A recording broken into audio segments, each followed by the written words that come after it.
Good evening, everybody, and welcome to the Community Breakfast Collaborative January event. This is our second event in a series of 4 events that we're having. The first being 2021 Undoing Racism Day. And today, and that event featured student voices on our topic. And today we're going to be engaging parent and family voices on the same topic.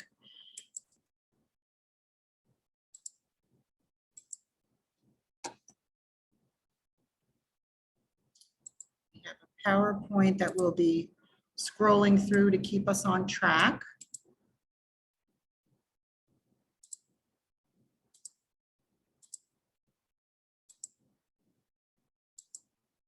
If someone can give me a thumbs up that you're able to see the PowerPoint successfully, thank you.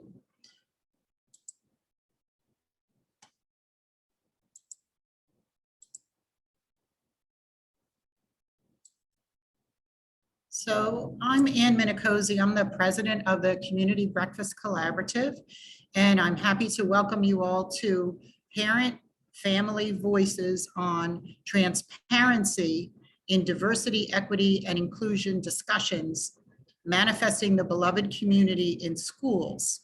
And as I was saying, this is the second of 4 events that we're planning to have this year following after our September Undoing Racism Day event on the same topic.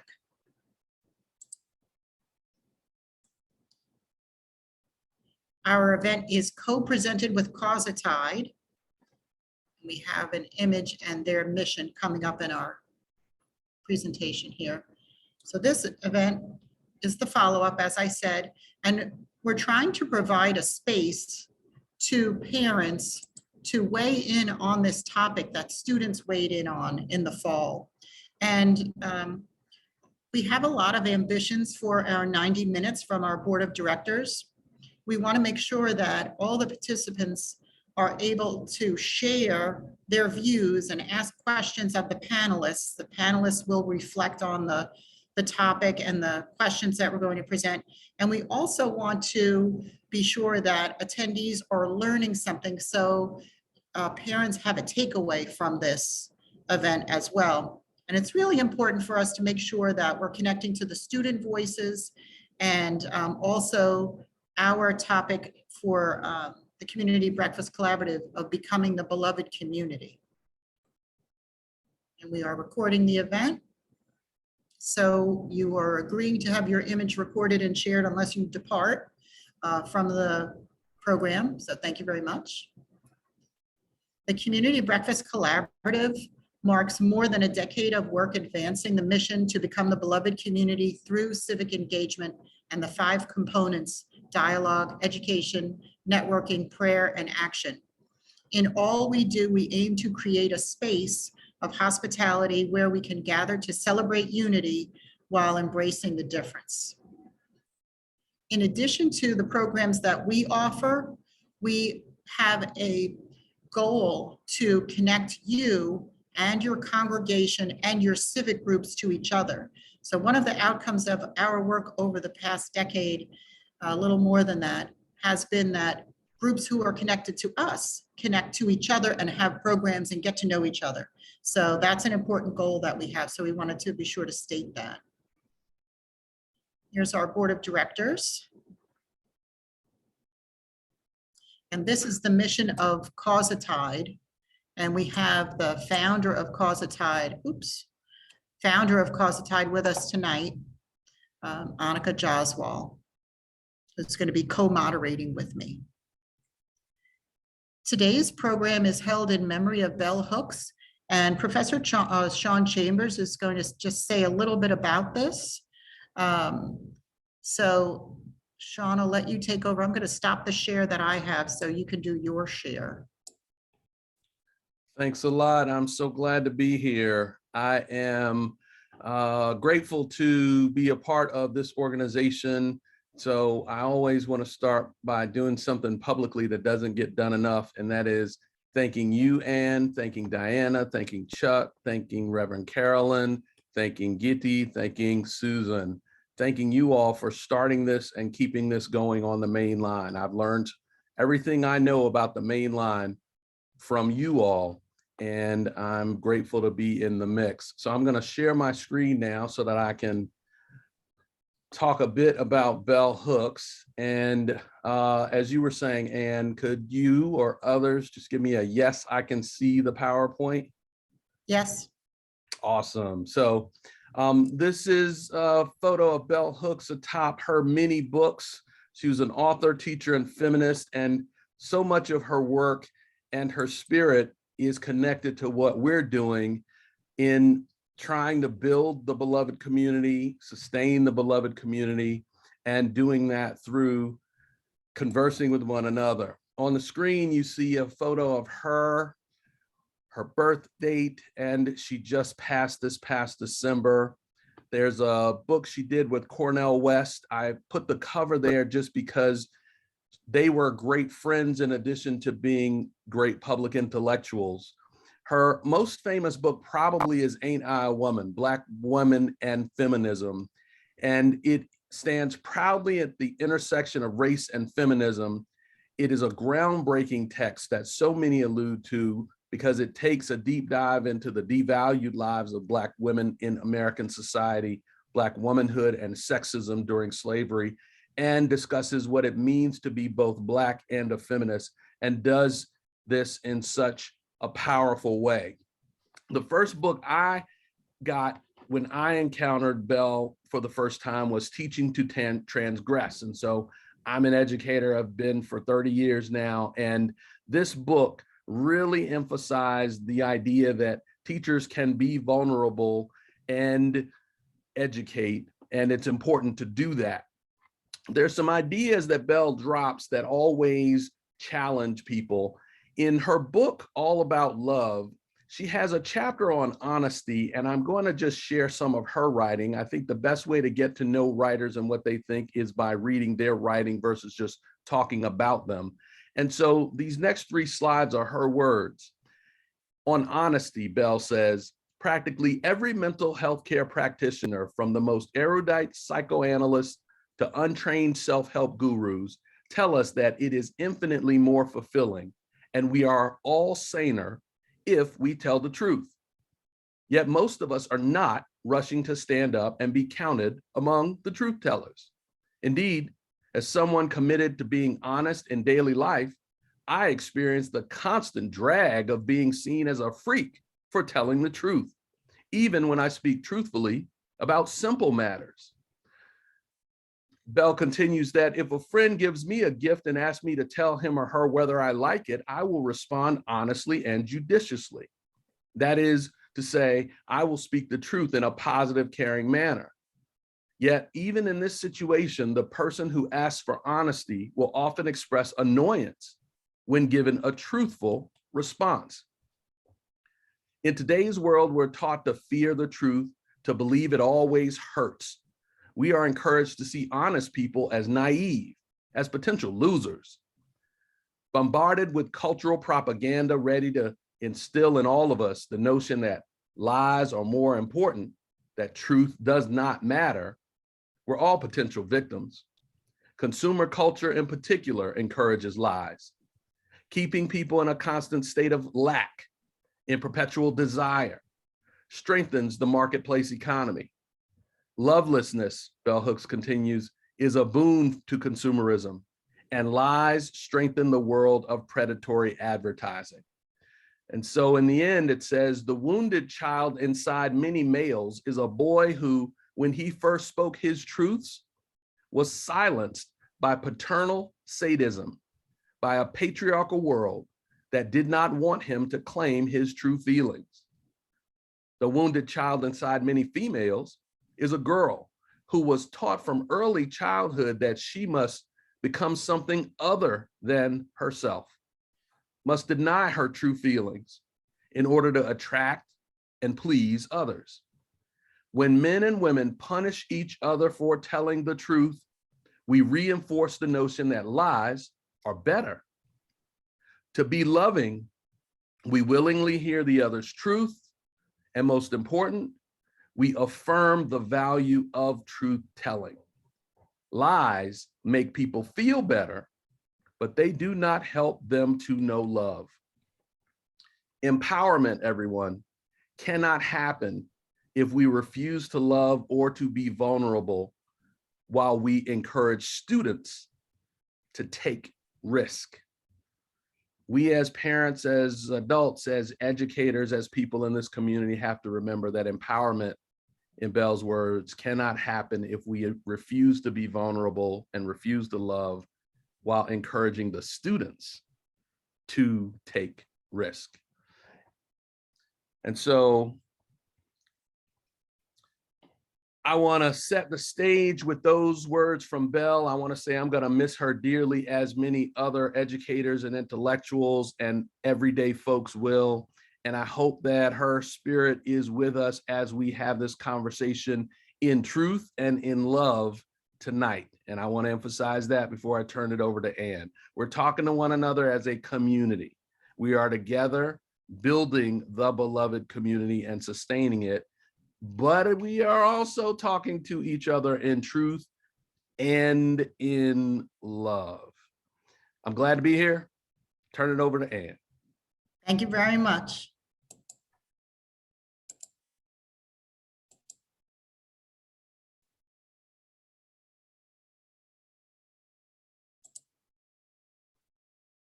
So this is our ambitious program for tonight, offering some welcome program remarks at the beginning. We're going to have our ground rules for dialogue next, just so we're all on the same page in terms of engaging respectfully with each other. And then we're going to dig into our program. So these are our ground rules for dialogue. They're from Dr. Terry Nance of Villanova University. And as we're participating in our program today, it's with the understanding that we will engage and follow these ground rules.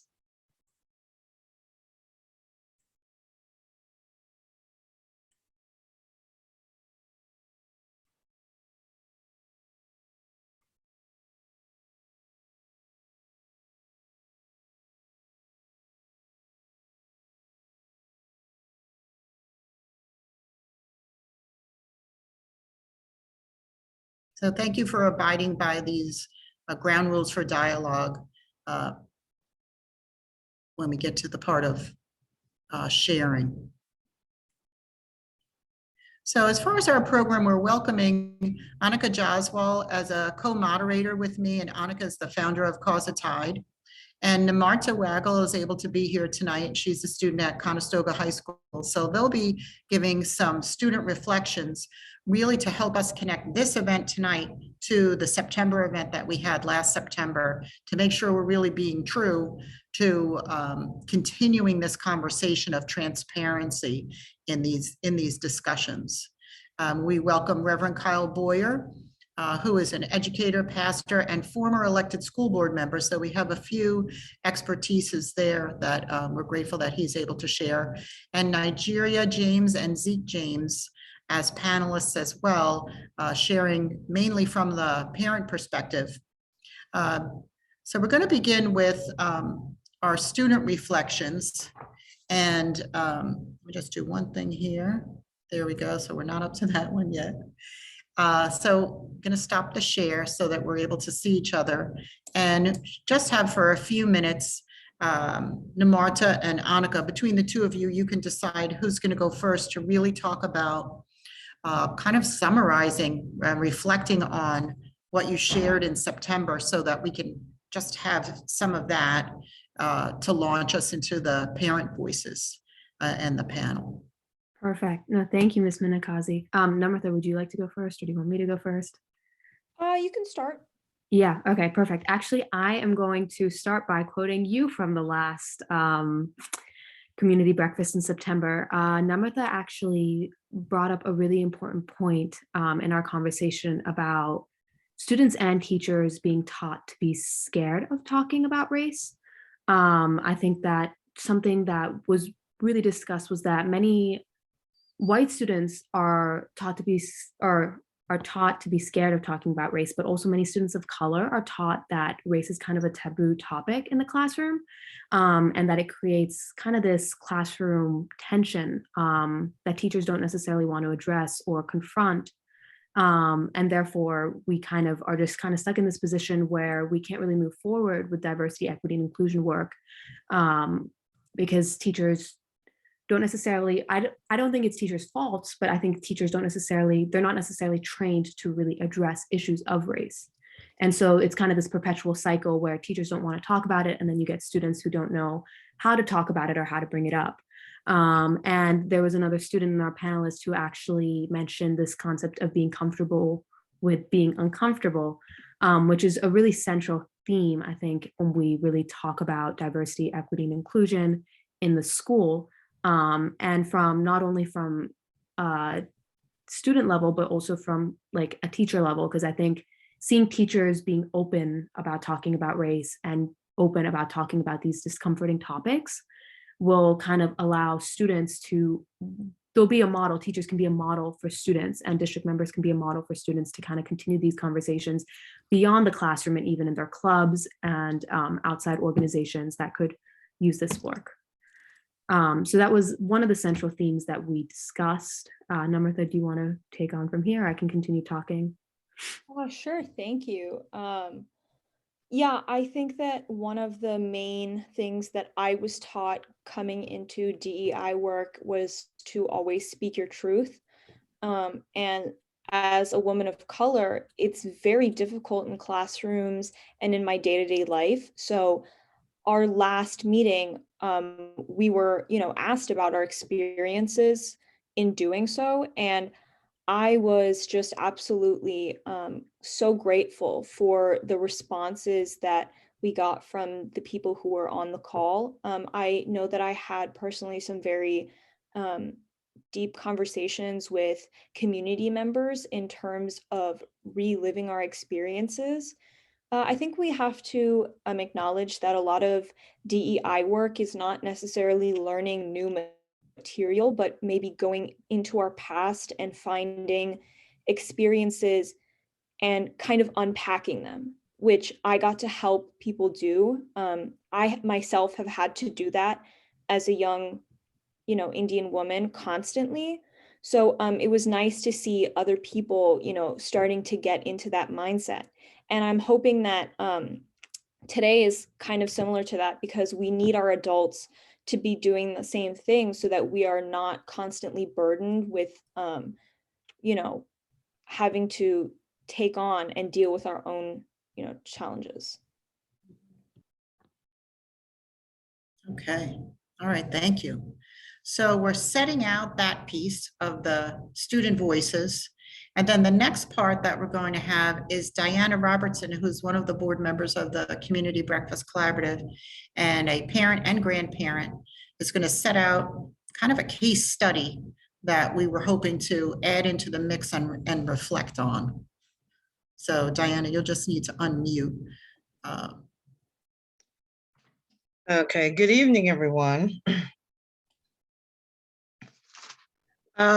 What I'm going to basically is very briefly, I'm going to give an account of two scenarios that are actually factual. These are two situations that actually really happened. And so the first scenario deals with a situation where an 11-year-old sixth grade student was having a problem with her Spanish teacher. And basically part of the problem dealt with, it appeared as though the teacher was always questioning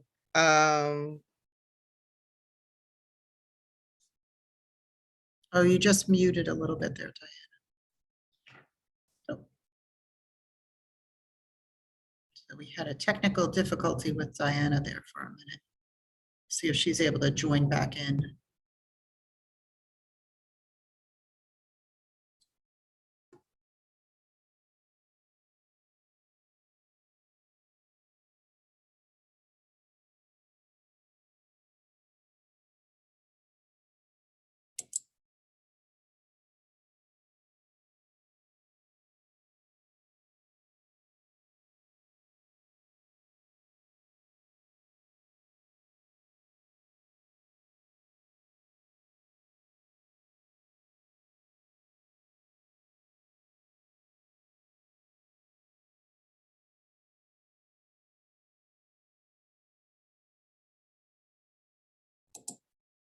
There we go.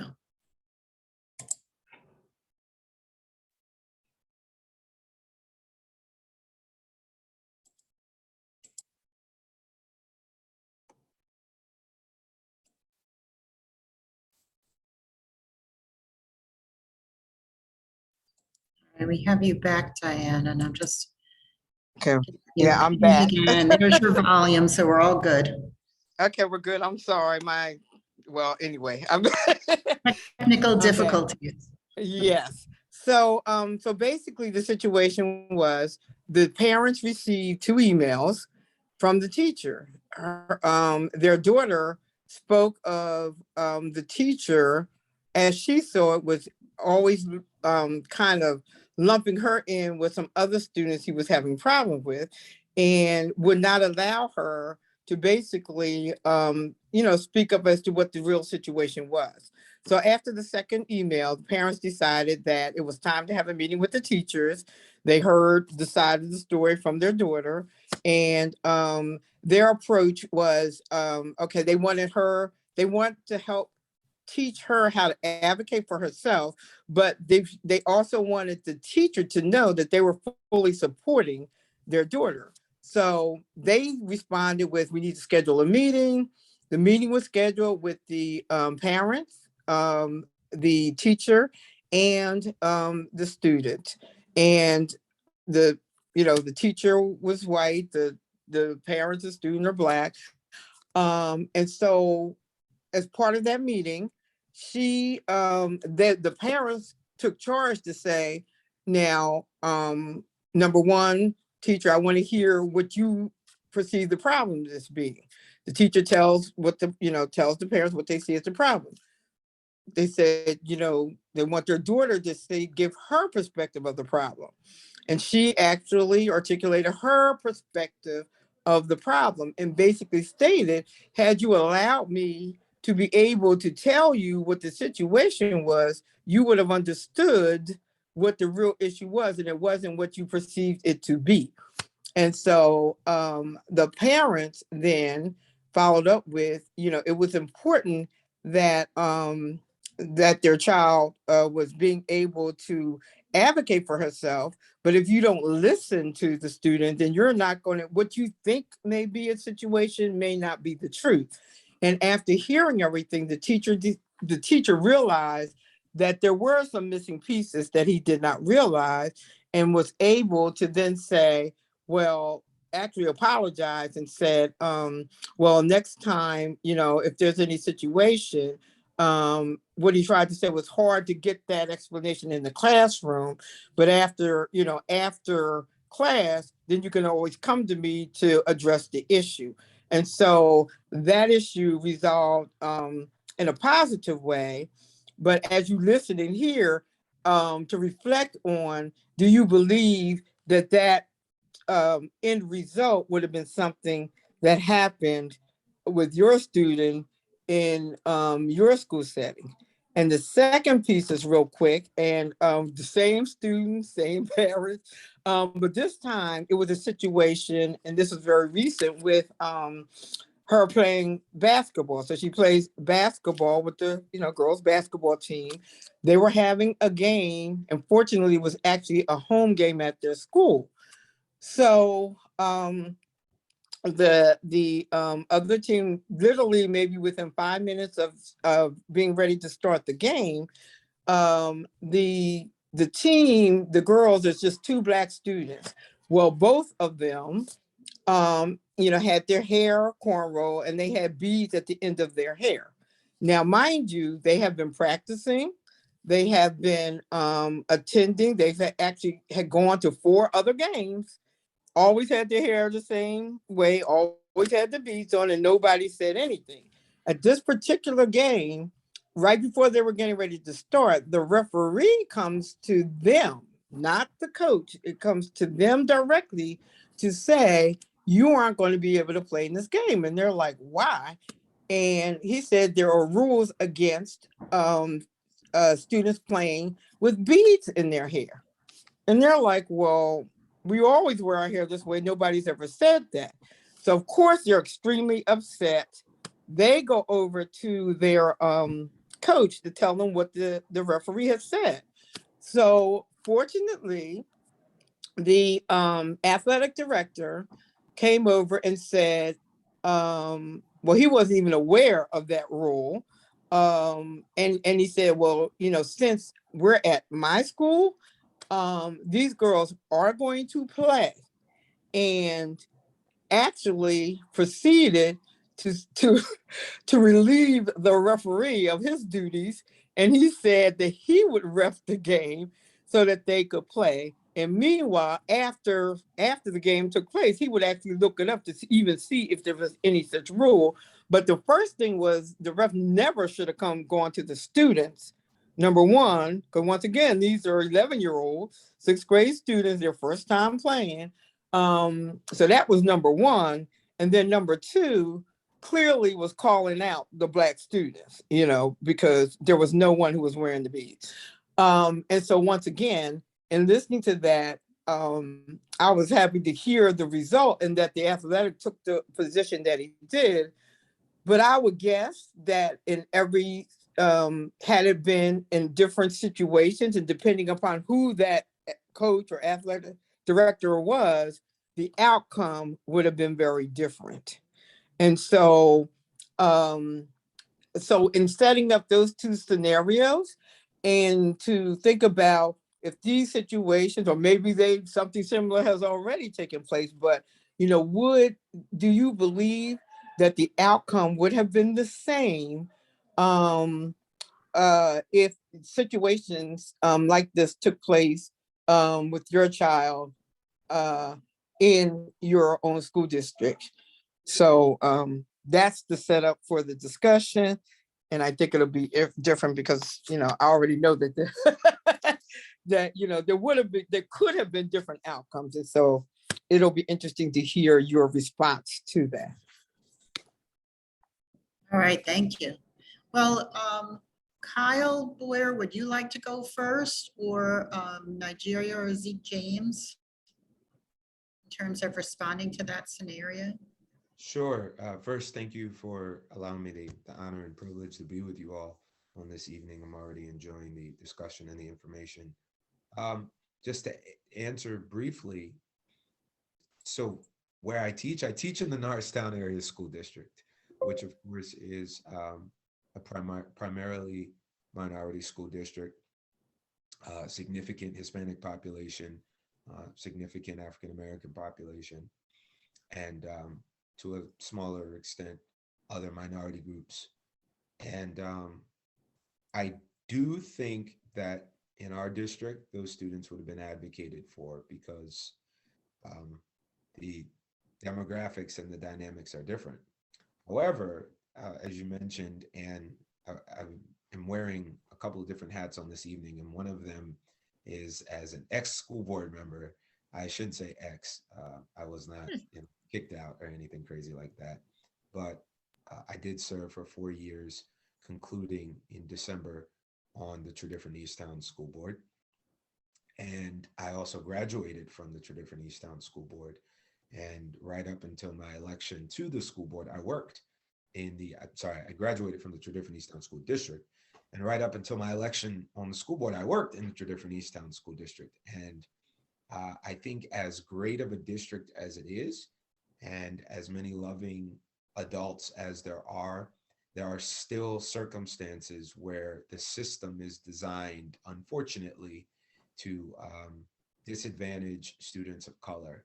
And as was mentioned by some of the students earlier, sometimes students of color don't even feel that they are empowered to advocate for themselves. So there are situations that go unaddressed and that slip under the cracks. And I think the work for all of us in every district, in every context, is to continue to dismantle those structures, be they loud or quiet structures, that even prevent someone from feeling like they have the agency to say, I was wronged, someone did not do right by me, this is not justice in whatever the particular circumstances. Thank you. And how about Nigeria and Zeke James?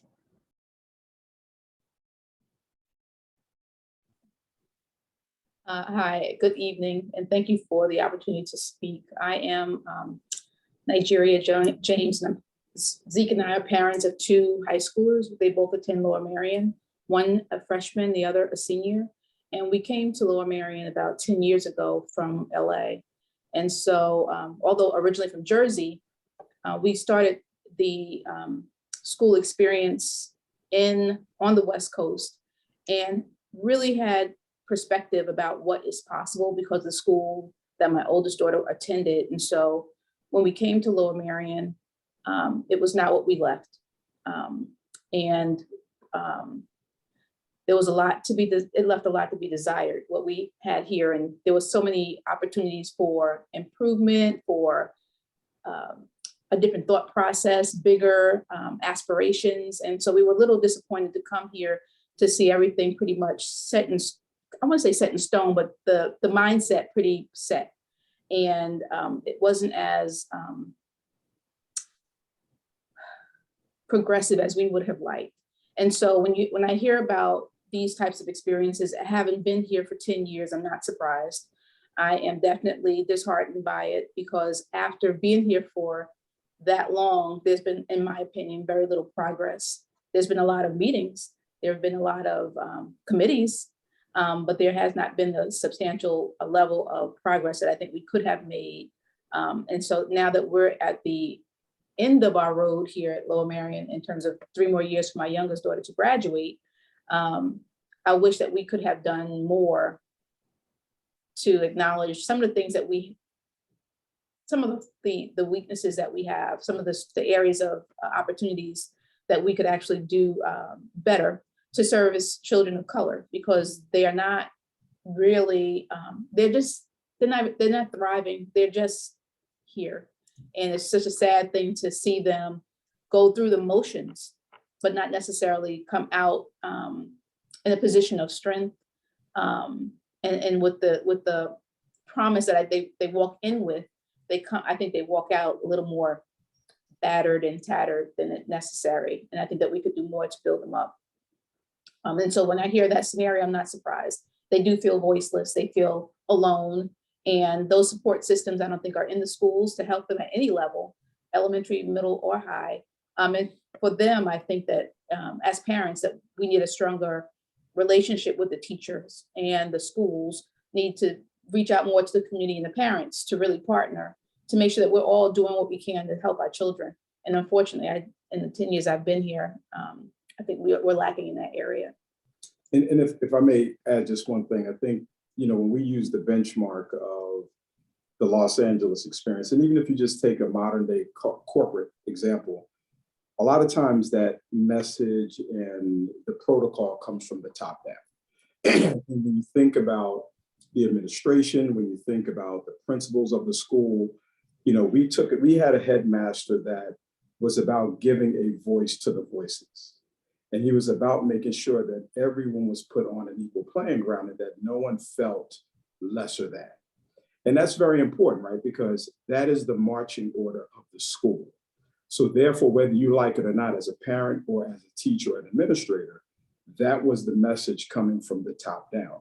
When you think about a lot of the experiences that these kids are having, our kids have had them, but unfortunately, what's taught at home and the level of empowerment and the voice that you help your child to build is going to vary by homes, right? Based on the parents' exposure, experiences, level of engagement with the school district. But in both of those situations, even though it was the same family, the one thing that we have to realize is that the only time a child is going to be comfortable is when you make them comfortable, when you set the stage, when you come in and you are, to one of the points that came up, you allow yourself to be vulnerable, right? And you welcome the child in. So our kids, we talk to them whenever there's something that's not right. We want them to have a voice, and they have stood up for themselves, and they will come home and they'll talk to us about what happened. But I think a lot of these things can be avoided if we have the proper training. And Anika, I think you may have said that if the teachers and the administrators are trained to understand how to approach, how to create a more inclusive setting in the classroom, we won't have half of these issues, right? Because when we're quick to assume we know the answer, or we're quick to blame or make someone feel as though, well, I better not say anything because if I do, I'm going to get in trouble, then that child is going to sit there and take whatever's going to be given to them, versus feeling like, you know what, they're going to hear my voice and they're going to hear what I have to say, and then I'll get, some fair assessment of this situation, and then they'll, I won't feel like I'm the one that's going to be in trouble at the end of the day, depending on whatever the situation is, whether it's their issue or not. Mhm. No, to Mr. James, to your point, including actually teachers and administrators, I think kind of circling it back to Mrs. Robertson's point about, or Miss Robertson's, I'm sorry, I cannot, a long day of school and midterms, so I am messing up a lot of things today, but about that sports scenario in basketball, I think coaching and training with coaches is something that is very important. In my school, I go to Radnor High School. In the past 2 years, there have been 2 investigations opened up in sports communities. I was actually part of a team that had a coach who was openly racist towards wait, give me a second. So 2 students of color were on the team. So I was one, I'm Indian, and there was another girl who was Black.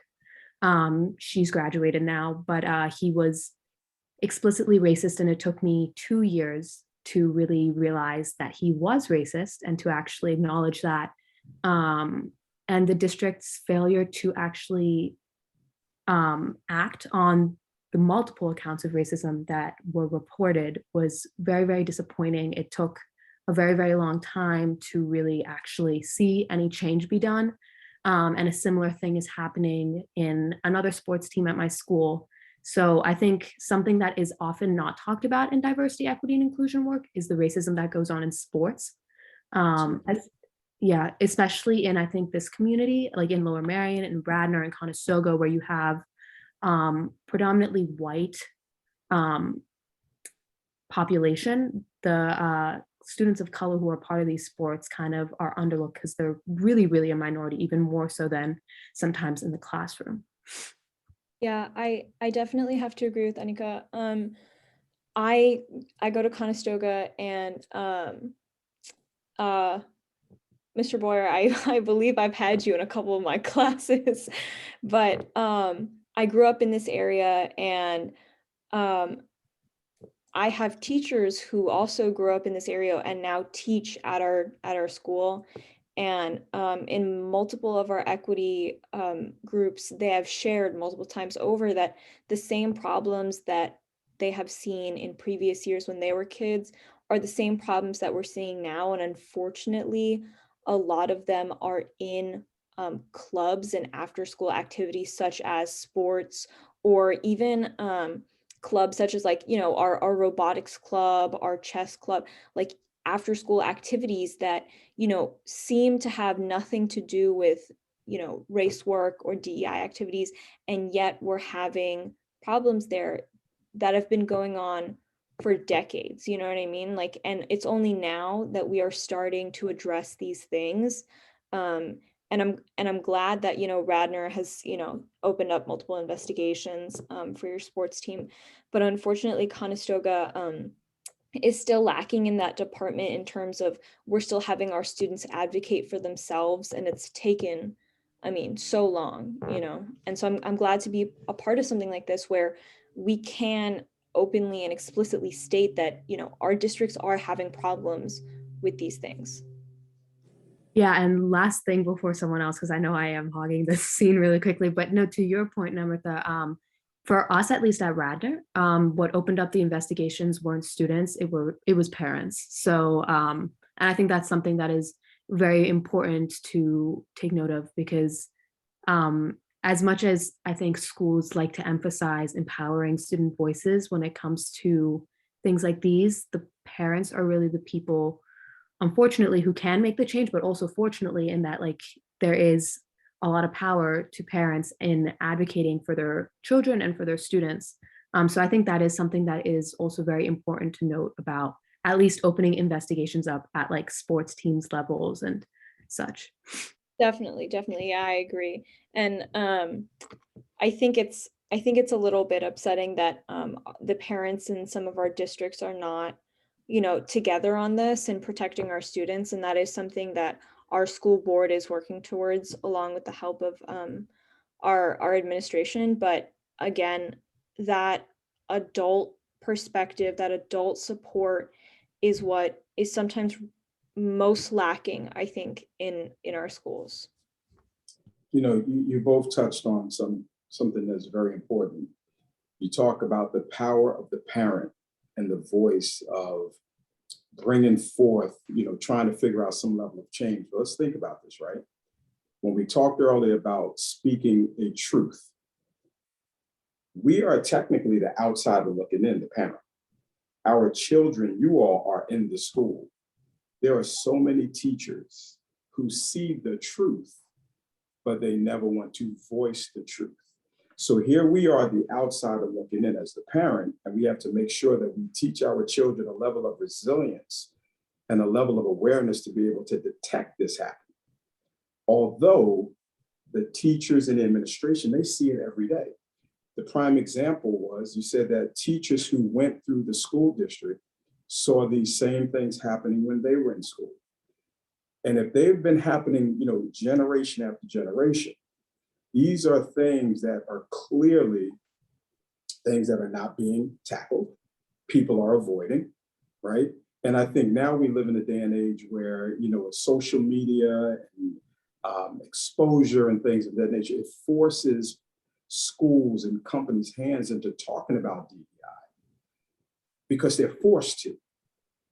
But the problem is that we talk about it, we have meetings about it, but what's actually being changed? Because when you're going to see the changes, when you start to see the level of training and the education around it, and this can't be something where, hey, if you would like to come.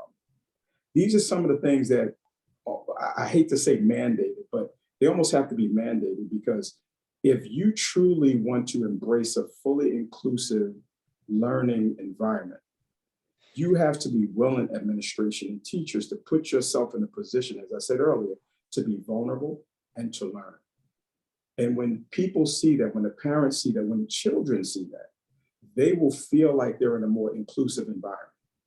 But until we are, I hate saying forced to, lighting a fire under people's feet to do certain things, you won't see a change. Performance of teachers is not tied to it. Compensation is not tied to it. It's all voluntary in many cases. So these are some of the things that when you make it real for them, and I hate to force somebody to do that, because that just should be something that they would want to do, especially when you're teaching children. And we as parents are hoping that you have our children's best interests. But when we hear these stories, when we hear our daughter getting asked to leave the gym because she didn't stand for the national anthem and the parent told her to leave the gym, those are not the things that you want to hear as a parent, but these are the things that we deal with every day. I wanted to comment on a couple of things from the scenarios that Diana offered, and then also we'll open it up to questions that attendees can put in the chat for the panelists. But one observation, the fact that there was the athletic coach who was aware and stepped into the situation and made sure that the girls were able to play and in fact ended up refereeing the game, that coach, that athletic coach, had a certain amount of education, but also awareness to know that that situation was happening. And so to your point, Mr. James, about education, I feel like one aspect, and maybe you can comment on this, panelists, is that it's realistic, I think, to have some continuing education on this as we go, because we do want to have our teachers be tenured. I think that's an advantage, but then, a way to come into that system with continuing education so that we can become more connected to each other as a community. I think that's important. And then Annika, getting back to a point that you raised about a concern, if you could talk about in Diana's first scenario, the parents met with the teacher and the child together. So was that a similar process that you had? Did parents come in that same way, or was it managed in a different way? Mr. James, would you like to go first, or should I? No, you're right. Okay. So actually it was, in my scenario, it was managed very poorly. They actually called down groups of girls and they were interviewed. And so you basically had a bunch of peer pressure going into it.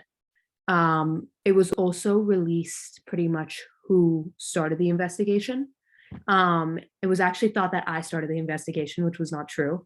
So there was actually a lot of bullying going on at the team level that the coach was instigating at the time.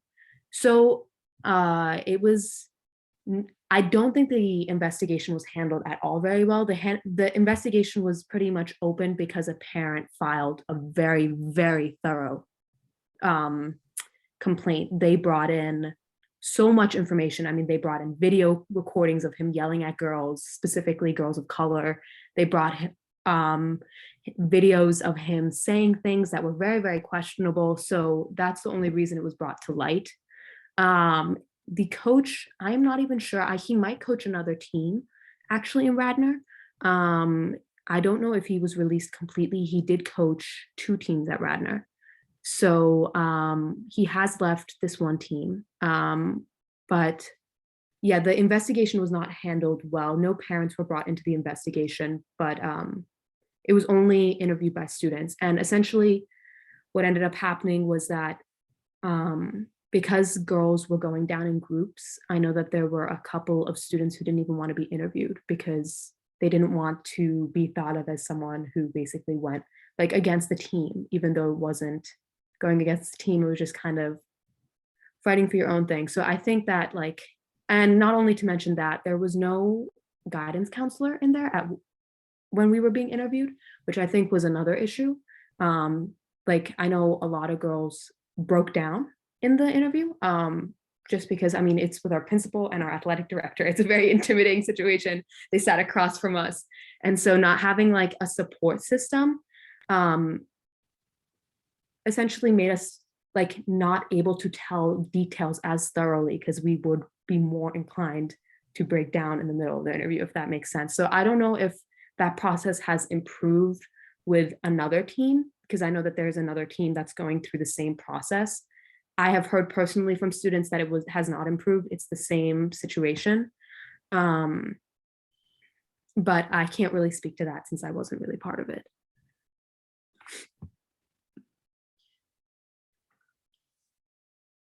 Monica, just before we go a moment further, I just want to acknowledge and just say I'm so sorry that that experience happened to you like that. No, thank you. No, I actually, oh, sorry, I'm interrupting you. Sorry.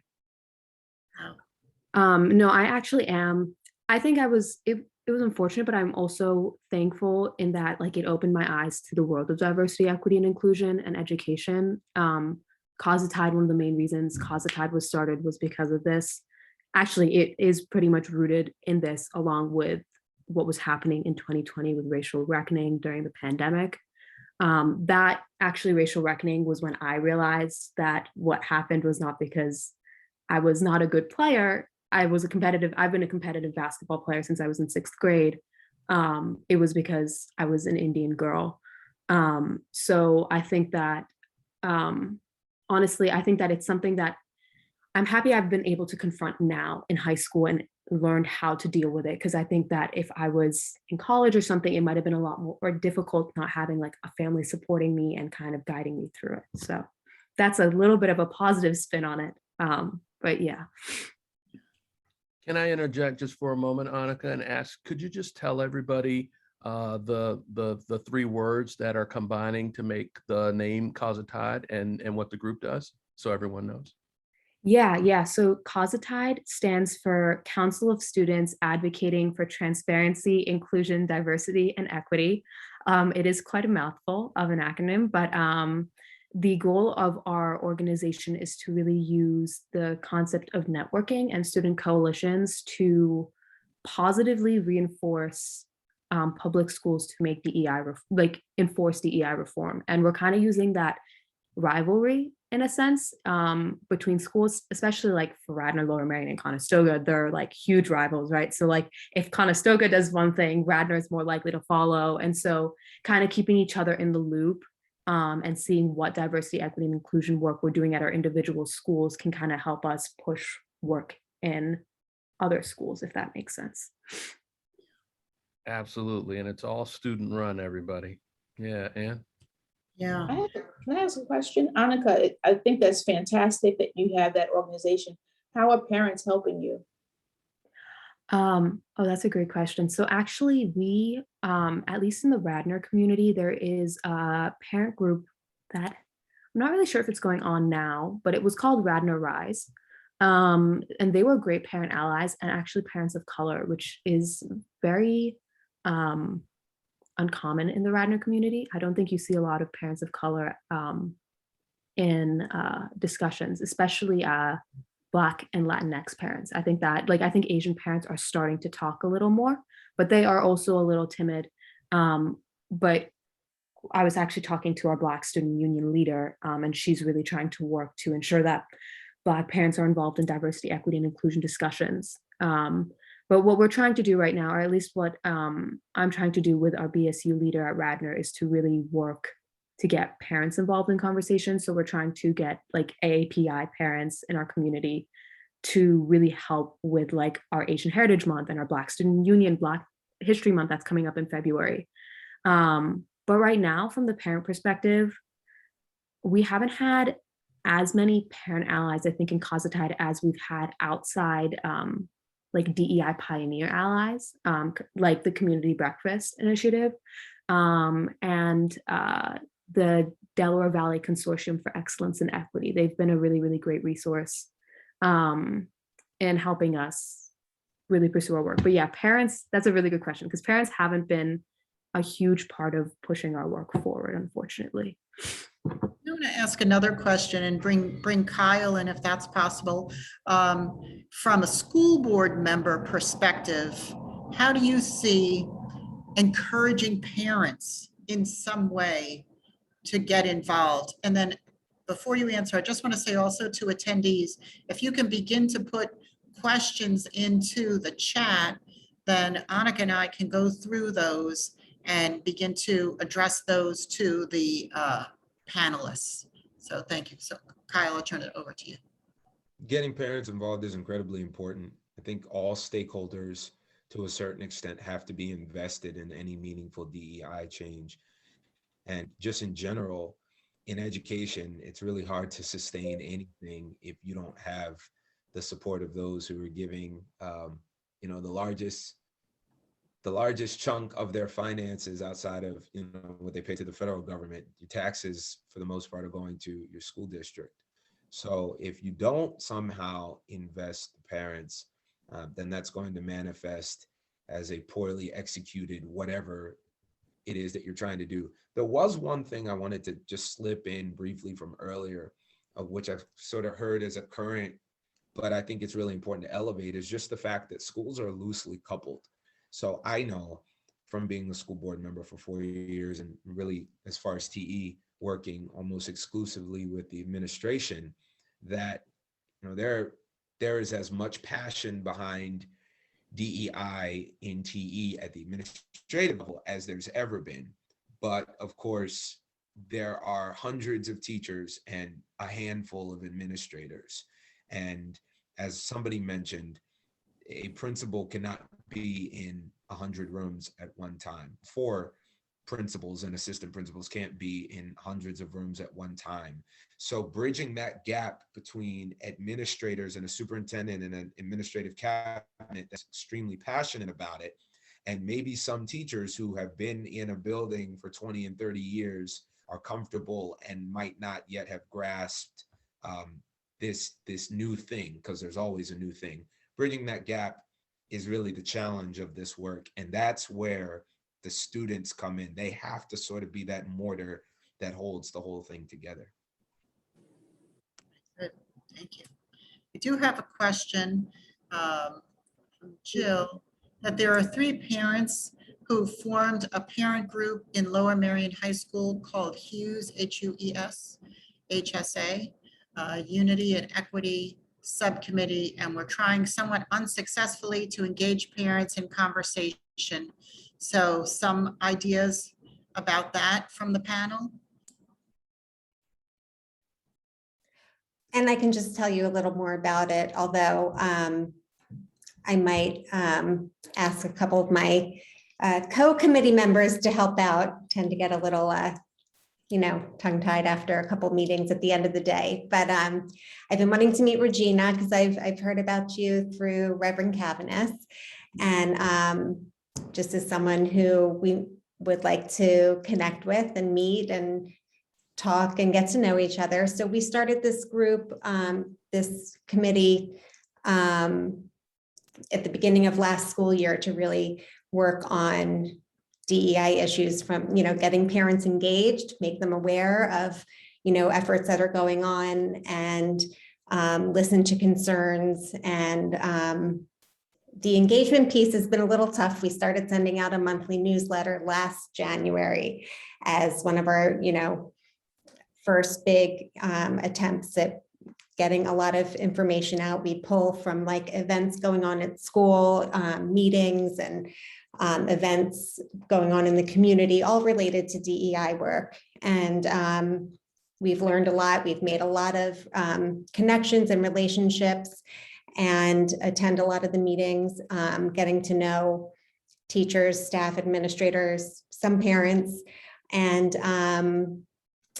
ideally would love to bring parents of different experiences, maybe even different opinions, together in conversation so that we can see what it boils down to is that we want to be able to be heard and to advocate for our kids. Now, the being heard piece was really an issue with the former superintendent. And now with the new one, parents, he's listening, he's inviting parents to come, tell him, what they see as their concerns. So anyway, I just wanted to, and we want to empower, connect and empower with students as well. So we've reached out to, not directly with students necessarily, but through their club sponsors, like the teacher advisors, such as, Nate Banto and the National Society of Black Engineers, and the Black Student Union, and the Asian Culture Club, and the Best Buddies organization. Most have responded, and we try to spotlight in our monthly newsletters the great things that these clubs are doing. So anyway, I just wanted to, in terms of Annika, what you were saying about, connecting with parents, we're trying to, connect with students in one way or another. And I would love to discuss with you to see if, if we can give you ideas for how to do that in Radnor as well. So just wanted to put that out there, and also to say hi to Regina, because I was going to send you a little message in the chat that I don't know who else is from Lower Merion here besides, well, I figured that, Zeke, thanks. And it's me, my Allie, Lou Brown, and Janice Lipsitz here that are on our little committee. I'll stop. Good, thank you. There was another question in the chat about working through the PTOs and the PTAs.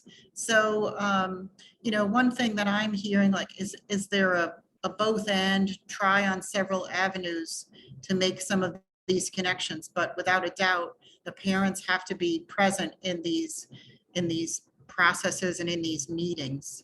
And also just a question too, and I know Diana has a couple of questions as well. If we're having that extra education come in to the teachers, which I think is necessary. I know there's a hesitancy that Zeke, you were saying, and making it mandatory, but I do think we need to include that kind of just continuing education. And there is that system of continuing education credits that that school teachers do. I know that that's the case in New York State as well. But also smaller class sizes so that you could be able to have the time to spend more closely with the students and help them learning how to advocate for themselves. I think that I wonder what you all would think about that as well. If I could, Conestoga, I'm really proud to say, has a student group that has worked towards addressing all of these different parts. So we have a large DEI group that has kind of broken down into subcommittees for students, staff, our younger schools like the elementary and middle schools, and then finally community. I know in that question we were talking about students. So one of the groups that we struggle to connect with are the parents. I know that Reverend Boyer can speak to this because he was part of the school board for many, many years, but currently our school board meetings in the TE district are kind of crazy. We've had police escorts, adults screaming at children. We haven't even gotten to finish an agenda. So it's been literally crazy. And a big part of that is because there are unfortunately parents in our community who are very, very opposed to the DEI work that we're doing. And that's just a sad reality of this work. So our community subcommittee for our DEI group in Conestoga is currently working on events that hopefully draw out parents that agree with this work or don't, to educate them in what we are currently doing and what we hope to continue doing in the future. So we're currently lining up a group of people, students, to speak to the positive and or negative experiences that they've had with DEI work in the community, in our schools, outside of our schools, at football games, anything and everywhere. And we're hoping that parents can, get in there. But unfortunately, students and staff cannot educate parents, but we can educate our students, and that's what's very important. I know that Mr. James was talking about educating our staff and students, and that's something that we're really pushing towards. So Conestoga High School has started having yearly, and we're trying to get it every semester, staff and student trainings where we have a workshop on microaggressions like we did last year in the community breakfast. Like this, we have, forums with our students and with our staff. So that is the way that we're trying to connect with the students. That is the way that we're trying to, keep this education happening, because we can't, control what our parents are thinking and doing, but we can try to, connect with that community, if that answers a question.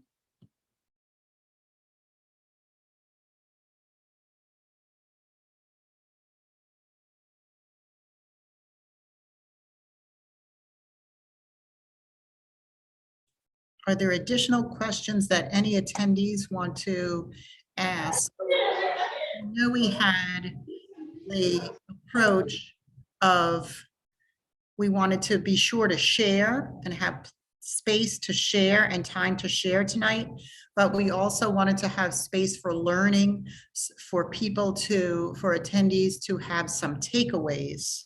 So I guess, if we could go around and say, one of them I think for sure is that parents have got to be involved. But could each of the panelists just comment on what you think would be a takeaway that you would want attendees to have from tonight?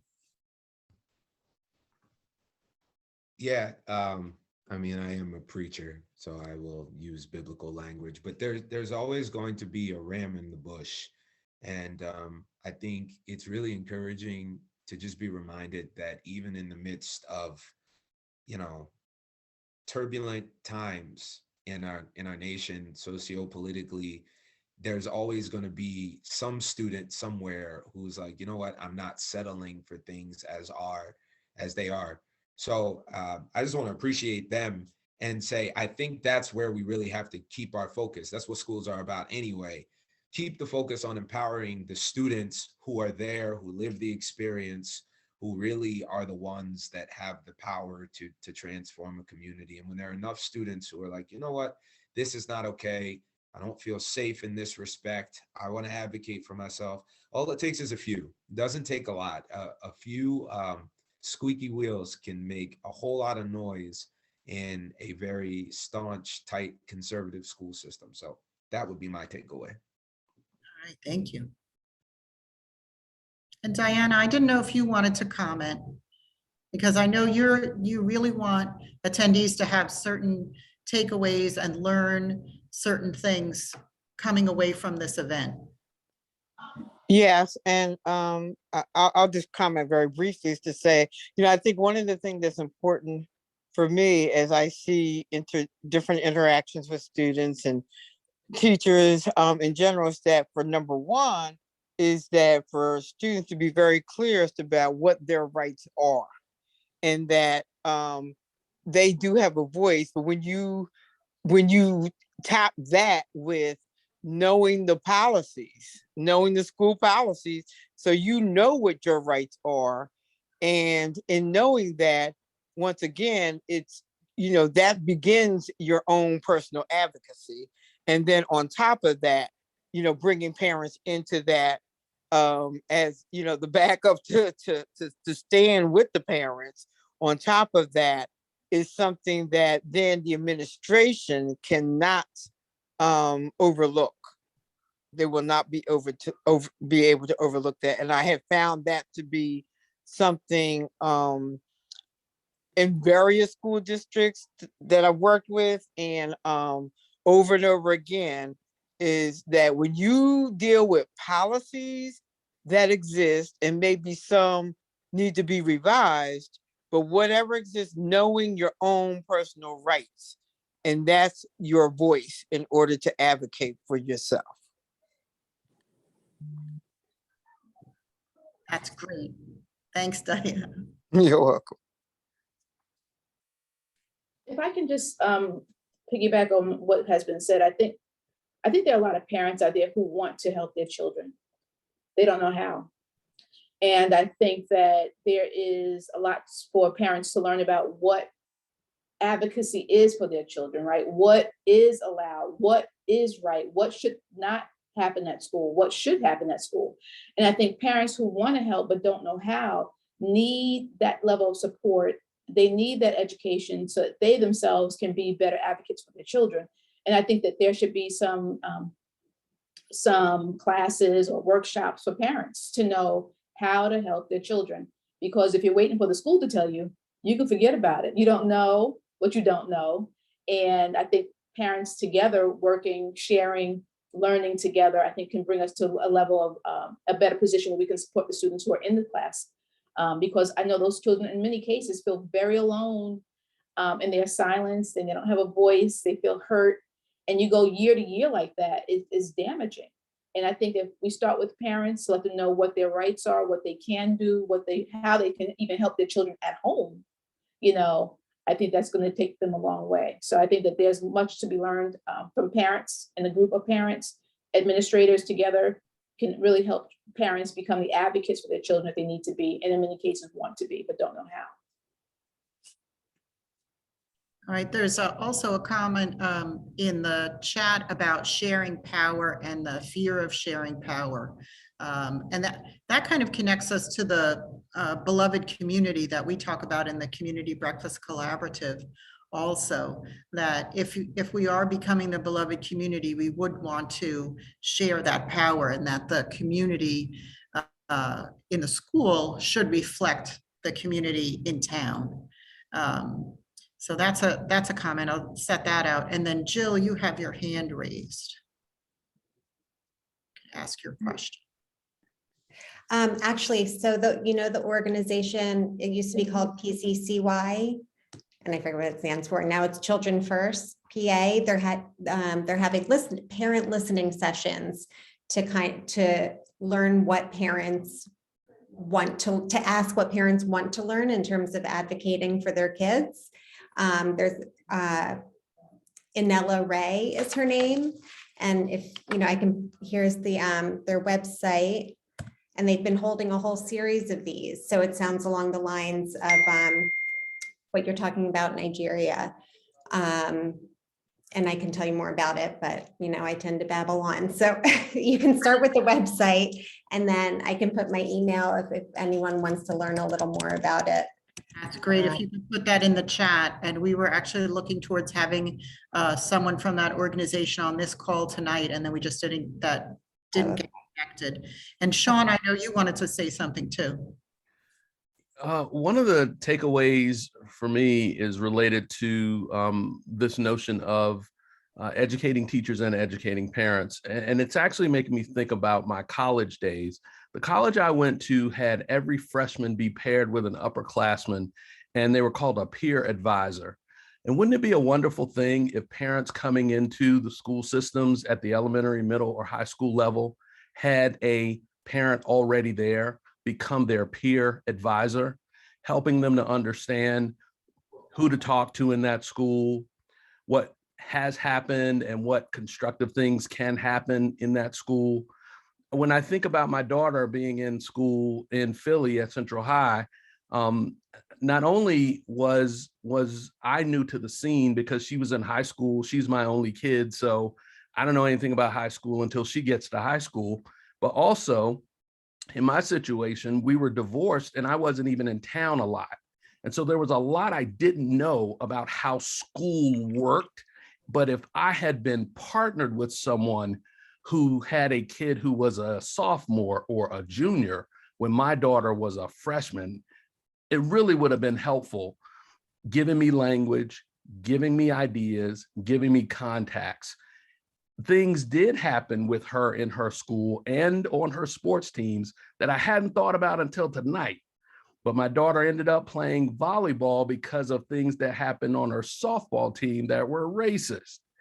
And you all are really making me think, and I appreciate that. But even in that, if someone else who had had a child who had been an athlete could have been paired with me to just give me information or just talk with me, it would have really been helpful. So that's a takeaway for me. How can we make it so that everybody who's new doesn't have to spend all 3 years of elementary school or middle school or high school figuring things out? Because I also know once my daughter left elementary school, I didn't think about it very much anymore. And once she left middle school, I didn't think about it very much anymore. So I wanted to leave you with that. Oh, that's great. And any other, we have a few more minutes before we finish our time, but any other takeaways that you all are thinking of that we want to give to our attendees? And I really like how people are putting things in the chat for sharing. Any takeaways that anybody wants to mention, or connecting our attendees tonight to other organizations that you think would be useful, which is great that that's happening. Please put those in the chat. Ms. Minakazi, I actually have a question. I think we've addressed like the need for parents to kind of become, or how we can get parents, or not how, but the need for parents to become more active in supporting students. But I think something that has gone unaddressed is how we can advocate for parents of color to really join conversations. I think like that is something that I think the Radnor community is especially struggling with. And if anyone does have any possible ways of really advocating for parents of color to really join in on these conversations, especially since like Radnor has become, I think, from my understanding, a little more polarized, especially with the Native American imagery and the Raider name being taken down. So it has been a little more, I think it has in some ways affected parents of color and speaking up in the community just because of the reaction that happened with all the Raider things happening. So it has also affected diversity, equity, and inclusion work. But in other schools that might be progressing with parent committees, is there anything that you guys have been doing to successfully advocate and implement parents of color voices?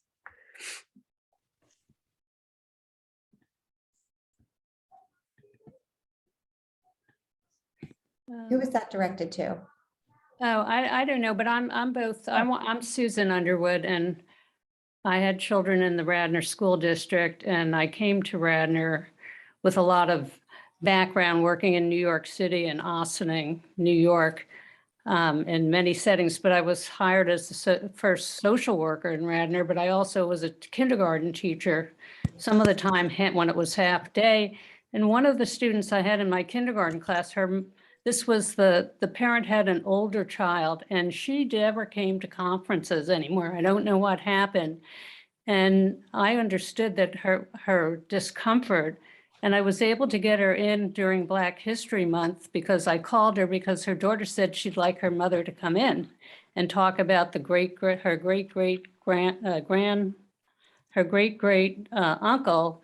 And also she came in and taught the class the electric slide, and everybody had the great thing about that, the student was doing fine in school, and the mother got to see that. There weren't really any academic issues, but she got to see what the classroom atmosphere was like, see the other children in the class, see that her child was beloved.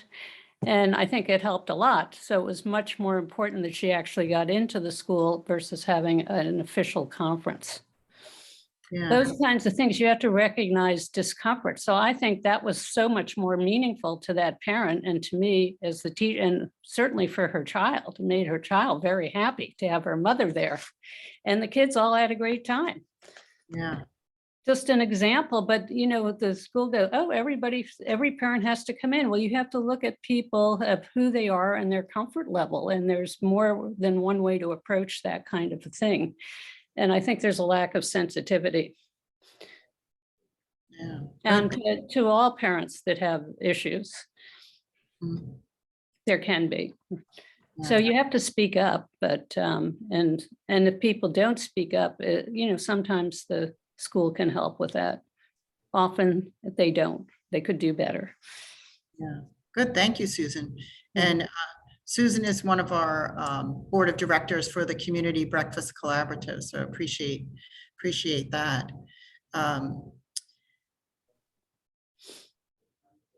Anyone else at this moment? I had a response to Sean's comment about a mentor. We have alumni. My children went to Radnor. My son just graduated a couple of years ago. If we can leverage the alumni maybe for these mentors, that could be a possibility, because now there are alumni of schools who are experienced. And so that could be a real help to parents coming in and learning how to navigate some of these things. So yeah, I really like that mentoring idea. So I would say that. I see Angela's hand and then Candace. Thank you. I think just wanted to answer the question or just interject on what are some of the barriers that parents may experience in terms of participation. I think there's not sort of a one size fits all.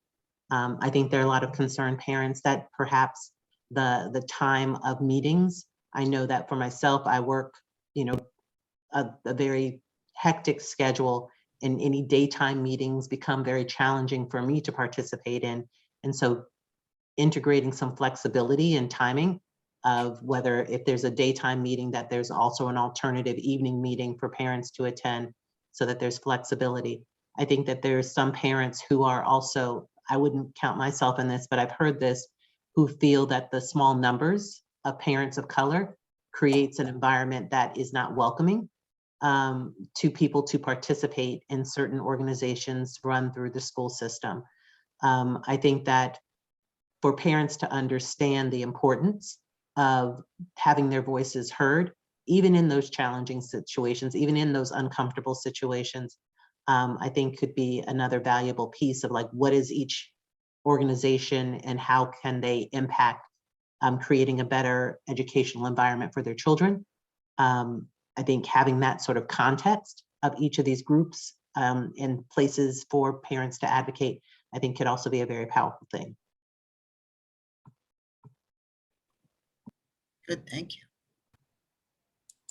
Good Candace. evening, everyone. Thank you. My name is Candace Brown. I am a Radnor graduate, so I'm thankful to see some Radnor faces here. Also, my family was very active. My parents were very active and advocated for me, as well as my peers.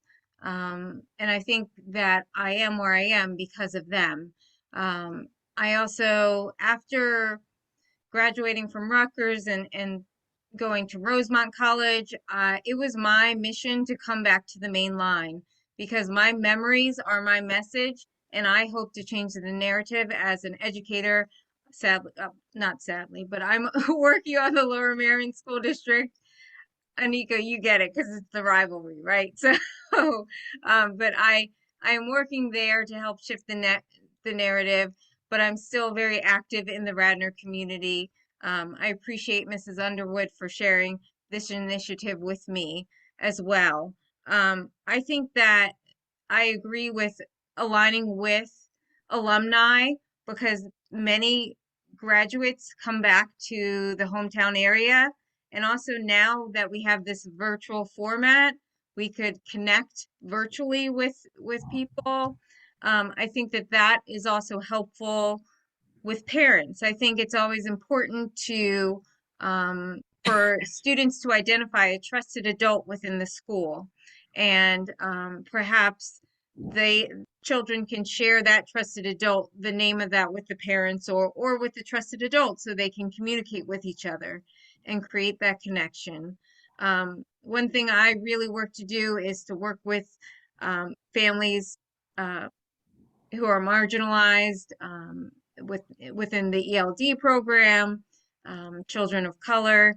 And so I think it's all about accountability and working with educators to educate them on the needs of children, this work with DEI.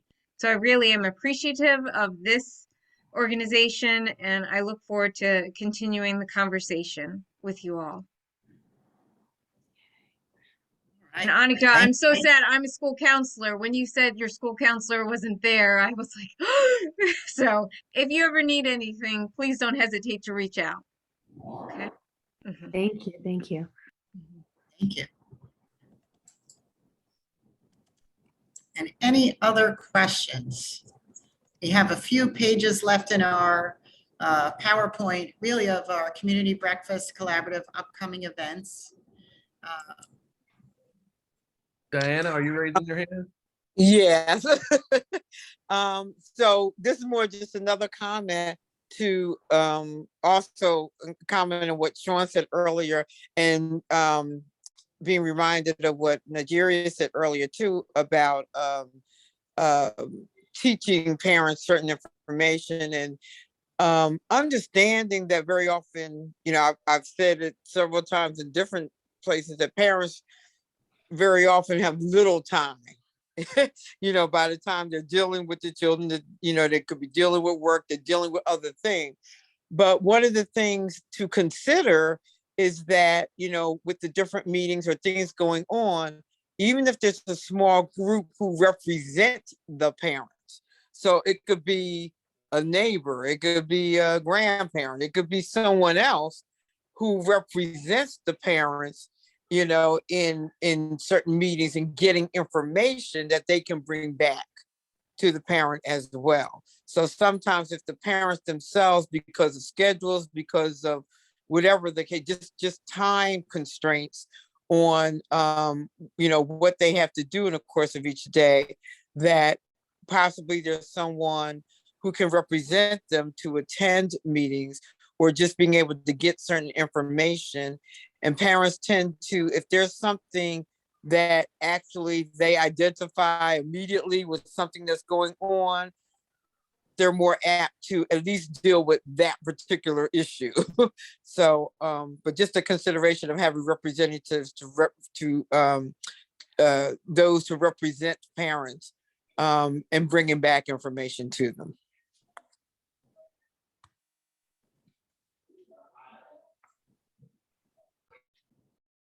Very good. Annika, since we're co-moderators together, do you have any kind of concluding thoughts that you want to point out, or any final questions that you want to address in this time? trying to think. No, I think this was really, really amazing. The opportunity to hear like parents from across school districts is something that is very unique that I haven't unfortunately been able to do with CoSaTIDE, and hopefully maybe we can potentially have like a student-led conversation with parents in the future with the Community Breakfast Collaborative, and have more students on this call to kind of create more of a connection between students and parents, because I think that is something else that is needed moving forward just as an outside agent beyond school. But yeah, this was a really, really, really amazing experience. And it was really, really great to hear what everyone had to say. Good, thank you. All right. Martha, do you want to have a final thought? I think that I would just echo Annika. I really appreciate all of the voices here. It warms my heart to hear that there are parents who want to be so active in this work, especially as someone who has not seen those parent voices or had to fight against other parent voices against this work. So this gives me hope for our communities, and I'm really grateful. Thank you, everyone.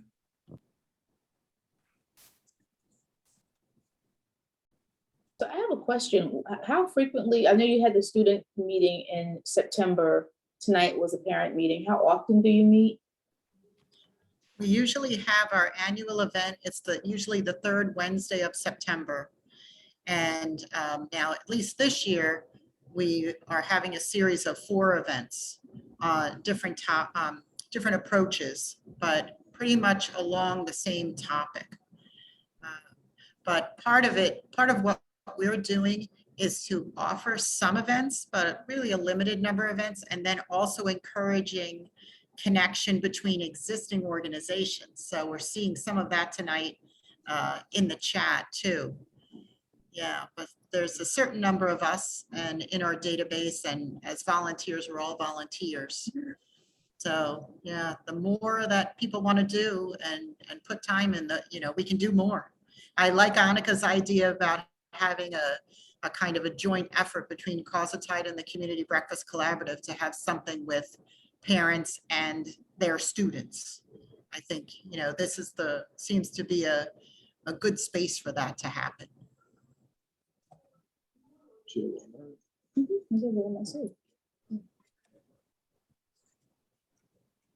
All right. So let me just put up this rest of this PowerPoint so we can see this. Make sure I cover everything. So there's our program. And then we have our upcoming programs. We are recording this, so we'll try to make this recording available. And then Sean, I don't know if you wanted to work through these or if I should go ahead and summarize, you let me know. I can read it if you click it. Okay. All right. Sunday, everybody, April 3rd, 3 o'clock, we're going to have our Community Breakfast Collaborative Scholar in Residence, Colin McCrossan, present on learning the history of slave owners and slaves of the main line and their interfaith connections. Colin's delivered this before. I and others on this call have gotten to see him. It's an education about the relationship between slave owners here on the main line and slaves that is fantastic. He does a fantastic job of connecting that history to today. Also in April, on the 27th at 7 o'clock, we're going to have dialogue via art making, creating art as a community. And so we're really hoping to extend this conversation from September to today, in January to April. And this time, the April 27th event is going to involve us making art together, not just talking, but doing something. And God willing, the creek don't rise and no COVID Omega will be together. And I'm doing what I can to make that happen here at Valley Forge Military College, where I'm Director of Academic Affairs. We're on Eagle Road near Radnor Road. So that's April 27th. Right.